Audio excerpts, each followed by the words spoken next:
Welcome to Andersen Opus 33, number 11. As always, I'll play it first, and then we can go back and I'll teach it.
You'll get the idea.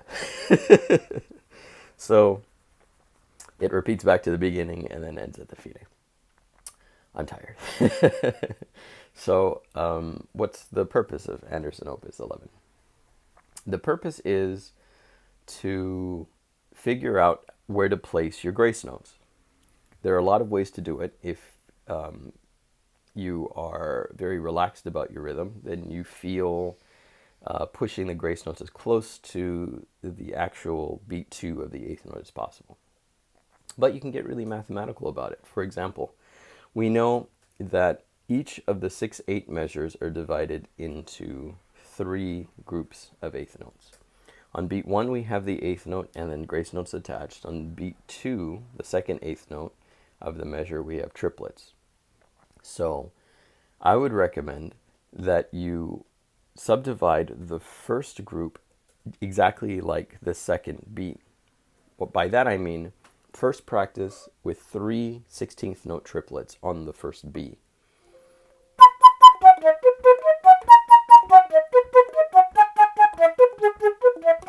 And the reason why is because we're going to put the grace notes as quickly as we can, but as evenly as we can on the third subdivision. In your head, you're going to listen for the 2 B's, and then the third one.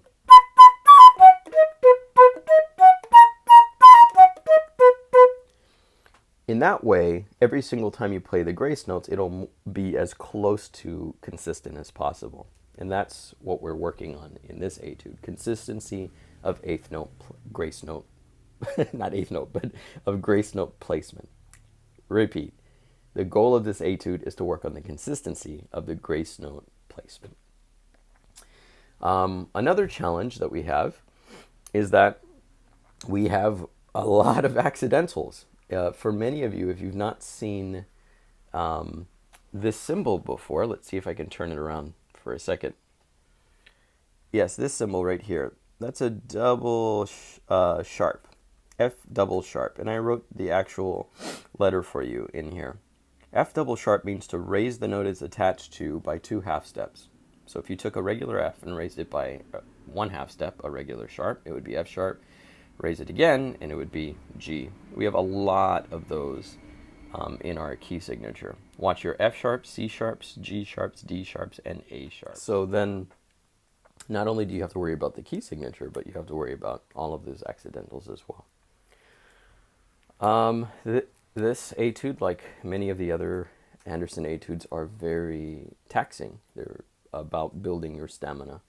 So don't make your goal when you practice this etude to be a circus trick, being able to go from the beginning all the way to the end and do it sloppily. That will not make you a better flute player.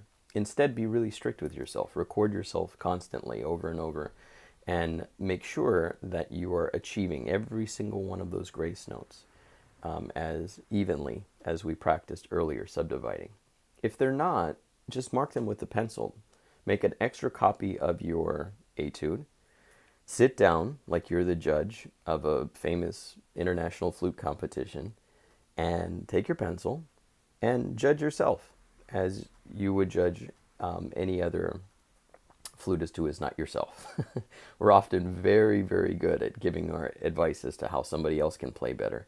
But when we are truly honest with ourselves, we're not as detailed oriented when looking at our own playing.